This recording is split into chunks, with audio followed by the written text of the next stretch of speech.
Bismillahirrahmanirrahim. Now I am going to discuss some two preliminaries, and in the final part of the lecture I will discuss just the conclusion. So now our lecture will consist of 8 preliminaries and a conclusion. There may be some more conclusions, but that is sufficient for us. The name or noun represents and the plausible interpretation. The name or noun represents an Egyptian or Kemetic original adopted in other languages. Proper noun often undergo phonetic changes when borrowed from one language to another. The Qur'anic noun Haman may represent a Kemetic noun. So this is to be noted that one must not consider the word Haman to be in somewhere in Kemetic inscriptions or doorways or else. So what is possible? The thing that is possible is that it may be something different. Now, door jump inscription at preliminary 8. It mentions there is a finding of some door jump inscription, and what does the inscription say? It mentions a male individual whose name or noun was Haman, and not necessarily the personal proper noun, but some type of epithet or anything else which I have mentioned in previous preliminaries. Now, the inscription does not inform us. What does it does not inform us? The name was Haman. Exactly, the name of Haman. Exactly. Well, and this is the same thing we say, that we cannot say that the name was Haman. Rather, Haman was the Arabised form. The name the Quran also does not inform us that it was not an Arabised form. So the second thing that he was, the inscription or door jump does not inform that he was a chief minister or a chief, or even a close advisor of Pharaoh. And you may see, I have said that Haman was not an advisor, not amongst chiefs. It is possible that he was neither an advisor, neither a chief, nor in the court. But he was not as a courtier. However, he was present as a court. So one who is present in the court is not necessarily an advisor to Pharaoh. So this is the thing must be noted. So there is no such contradiction. And third point, very important, that he was the same person.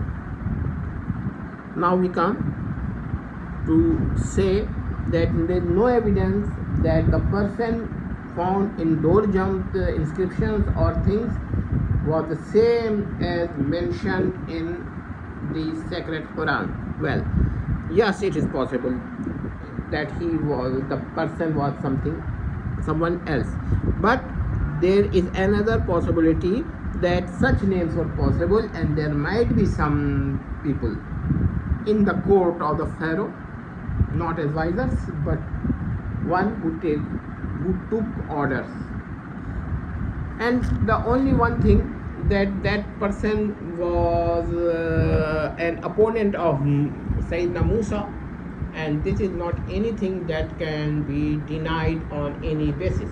So he was someone who was present in the court, not among the chiefs, not among the advisors, not among the prime ministers or ministers of Pharaoh. But who was he? We do not know, but we know that there was a person. He may be a person in the court opponent of Musa on his personal basis, but not necessarily an advisor, and he may not have provided advices, but he might have took orders from Pharaoh. And one more thing, that there is no mention that the structure was ever built by the Pharaoh. So this shows that such such a structure, whether mega or minor or mini, was never ever constructed. There is no evidence from Quran that such a structure was ever constructed. So this is very important, and this does show that either Pharaoh did not actually wanted his orders to be actualized, or it was just a hasty statement, metaphor. But why he said to this person? Because this person was a person who was present in the courts. It is possible that he was not among the chiefs. It is possible that he was not among the advisors.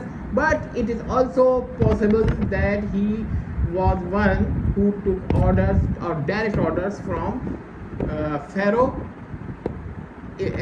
at some time, sometimes, not necessarily each and every time. And there is no evidence in the Quran that he was always present with the Pharaoh. No, it is not necessary. It is one who claims such a thing. He is just extrapolating from his own mind, and Quran does not mention. And if you want to say me, if you want, I will say Quran doth not mention with certainty. I mean, it is certain that Quran doth not mention that he was always present with the Pharaoh. So, but one more thing, that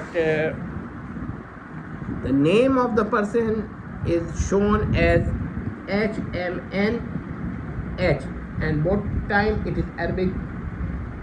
Its Arabic may be HAMAN, and the final H was dropped. Why? There are several reasons. It may be a reason that such a name was it was impossible to be absorbed in Arabic, for his name would have become if Haman Haman he, and such a name was beyond Arabic pronunciations, or it might have confused them. For example, Ha is a pronoun in Arabic, and one that is attached. For example, Kitabuhu, so his book. Qalamuhu, his pen, or Kitabuha, her pen, or Qalamuha, her book, and Qalamuha, her pen. So what can we say about Ha that could have caused confusions, that Haman, who, and this might have been problematic for an Arabic person, so they might have dropped it. But equal possibility that even Kemetic Pharaonic Egypt, in Kemetic Pharaonic Egypt, his name was abbreviated, and instead of full name he was said as Haman or Haman, both the pronunciations. But also we are not going to find exact vowel transformations. The exact vowel borrowing, there may be some differences while transforming vowels as well. So I have left this topic because sometimes letters changes, and you may say an example that in Hebrew the name of Musa is Moshe, and the sound of sh exists in Arabic. For example, Sheen with 3 dots on it. and Seen Muhammada, and there is no dot on it, but it changes, Arabic changes the name Moshe to Mosa, dropping H sound. Another thing, some people may argue that yes, it can be done, but there is a problem. And now what is the problem? That if Haman was someone who was hidden, this is the thing. So Arabic cannot advertise the word directly. Yes, that is a possibility. But it's a word of Kemetic language. If Quran, and I will say this just as a possibility for non-believers, not for believers. For we believe that Quran is a divine revelation, a divine speech that was revealed and that was inspired from God Himself, word by word, letter by letter, and sentence by sentence. So it is possible that the Almighty God, advertise it, not necessary from, He did not made the changes through one from the proper noun that for changes from one language to another language. It is possible, a possibility, if God exists for non-believers. This is my argument, that do not consider that Quran is not a divine work or not a divine